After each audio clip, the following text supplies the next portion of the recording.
forget the first time I landed on steel matting because I thought the airplane was falling apart when it hit that steel.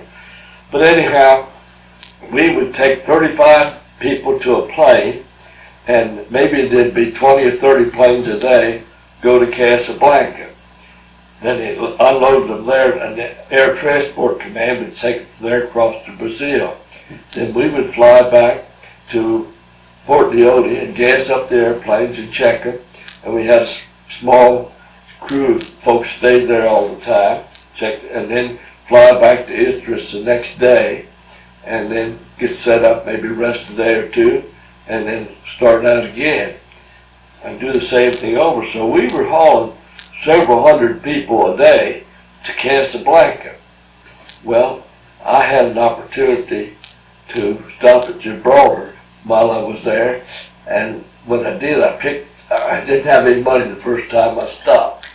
And my sister-in-law, she collected elephants, and I wanted to get some get souvenirs and things. So after we got back to base there, and I thought about it a lot, so some of the afternoon I was going to take an airplane and fly to Gibraltar with the crew. We wanted a steak. First time we stopped, we had steak and eggs. Well, we hadn't had any fresh eggs in a year nearly, and we hadn't had any steak either.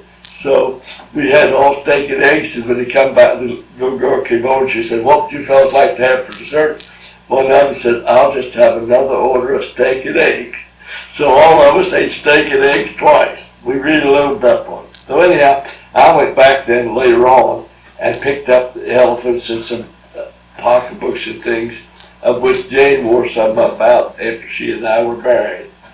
But anyhow, this went on for several months, and then we had 2 trips, I remember, that I was sent on. Hard set me up to take a bunch of nurses up. One bunch of nurses went to Nuremberg, and one of them went up to Munich. Well, when we took off there at Nuremberg, the runway was in a hump, and there was no control tower there. And there was a bunch of P-51 pilots up there, and their crew chiefs. Well, we were taking the crew chiefs back down to southern France to go to fly them to Port Leone to Casablanca. So when we took off, I started taking off, and here comes the 51 right down the runway, headed straight for me. As we got up there, we could see each other. So he turns to the right, and I turn to the right, both of us just took off. Well, we got in the air and got flying out there, what, about 10 minutes, something like that, about 10 minutes. Here comes this 51 up there, and he gets right on my right wing, and he's sitting out there. He's just so close, I thought he was going to knock out that green light, you know, it's on your wing out there, real red light, whichever it was. But anyhow, after we got back and unloaded those guys down there, I said, "Boys, I didn't like that guy flying up there on our right wing like that." I said, "I thought maybe he might have it collide with us." Well, he said, whenever we took off down there, he said, "I'm going to go up there with this 51, and I'm going to knock them clearance lights off that 17. That fellow had already bragged to one of the men, see, he knew his crew chief was on the airplane, and he was going to knock that landing light off, and that's what he was doing, flying so close. But anyhow, I had saved this candy called a carbohydrate up there, and in 15, 20 missions or more, there may be a half a pound of it that would give you each trip.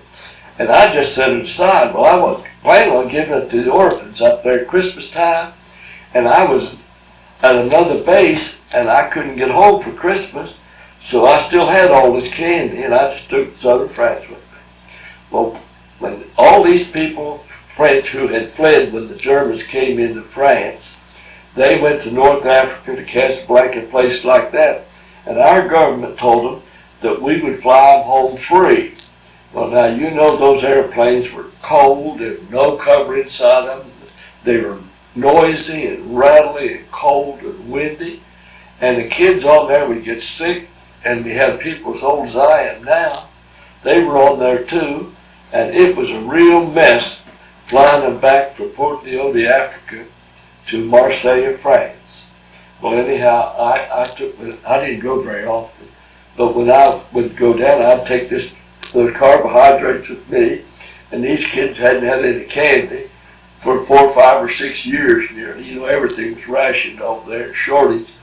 And so I would just give the kids, each one, a little pack of those carbohydrates. You'd think that I was giving them M&Ms or something, because it really settled them down, and they didn't get sick as bad either. But anyhow, after we were down there doing this for quite a while, and Hardin turned around and sent me and a major from the 84th Bomb Group that sent the two of us down to Foggia, Maine, Italy. And there was about 15, 20 enlisted men, and they had shipped a bunch of cots and K rations and stuff like that down to the airfield there at Foggia. But in this town of Foggia, we stayed in the best hotel in Foggia. It did not have one window in the hotel. They had all been blown out back when the Army went through there, and the people were cooking out on the streets. And when that train came in there from wherever it was, I never saw the like of people in my life hanging on that train. Any place that a person could stand or hang on or sit or something, there was somebody on it. When they got to Foggia, some of them got off, some more got on it, and it pulled out of there. And that thing impressed me as much as anything. But one room in the hotel, they had put in there Italian Army rifles.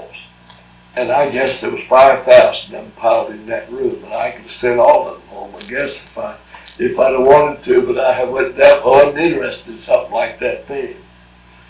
But anyhow, after the Foggia deal, I got a chance then to go across to Naples, and we spent the night over there. But anyhow, while I was there, and the major went into, he said, I'd like to go into Rome.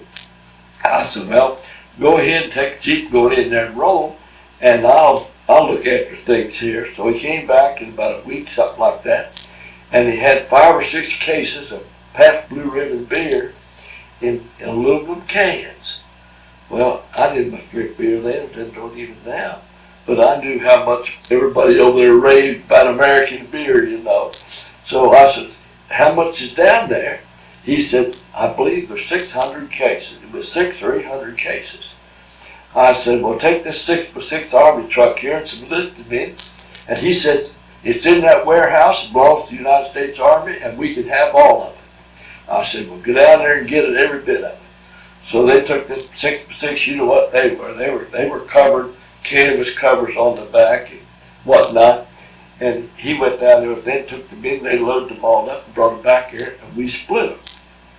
So the fellas coming back from Athens just flew over us and went straight back to Marseille. But we had radio contact with them. So anyhow, I had a plane of the 92nd Bomb Group stop, and he had one from the 84th Bomb Group stop, and we loaded all that beer on them 2 airplanes and sent them back to Istres, France. Well, I went back, and as a joke, I just asked him, I said, I'd like to have a case of that beer I sent back here. There wasn't any of it. They had had the office party you ever heard of, and they drank every bit of that beer up. There was nothing left when we got back there.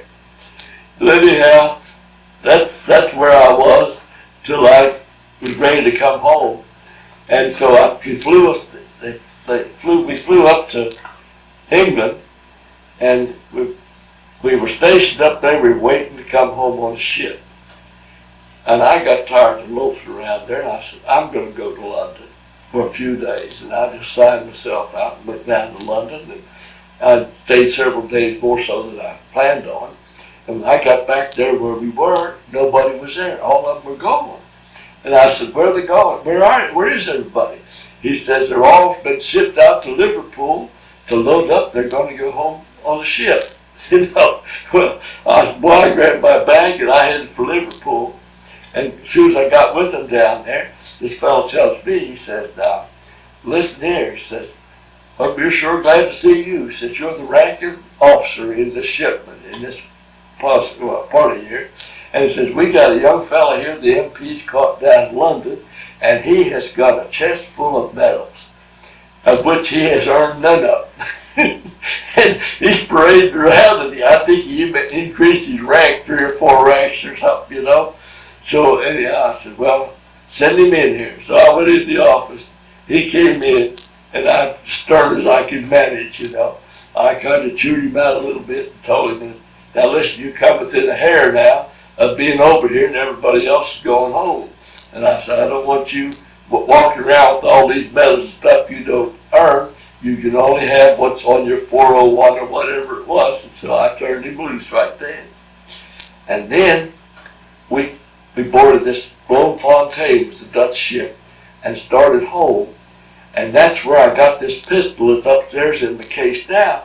I was in this room with about 6 of us, 5 Army officers, and I was a Air Force officer.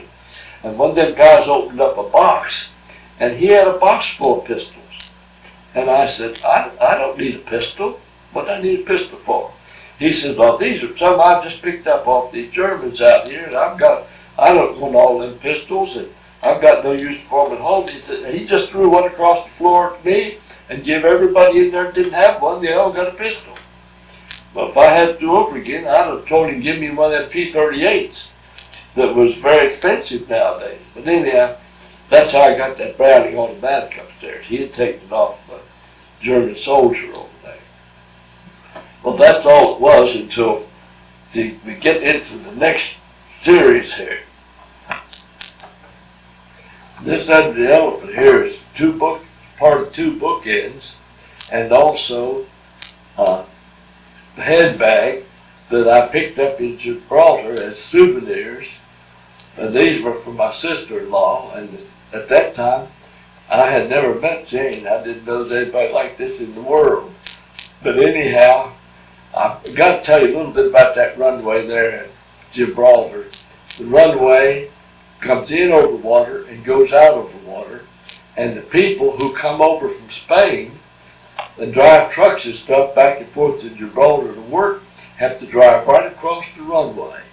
The airport runway is on this little piece of land that comes across from Spain to Gibraltar, and both ends of it's underwater. If you overshoot it, you're in the water, just like up here at Kennedy in New York, and if you undershoot it, you're in the water too. But anyhow, I bought a handbag, and they were cured in such a way that they had a bad odor to them, so I put them up over the top of our house there in Maryland. And Jane and I were out there one day digging around, wasn't it? And she saw this handbag. It was a pretty thing. And so she carried on to it, and she has practically worn it out. She said it's upstairs in the house. We had to have it relaced, part of it. But the other one had a hole in it before it was over. There was 2 of them. One of them was just one you carried. Another one was just the one that I liked was the shoulder bag.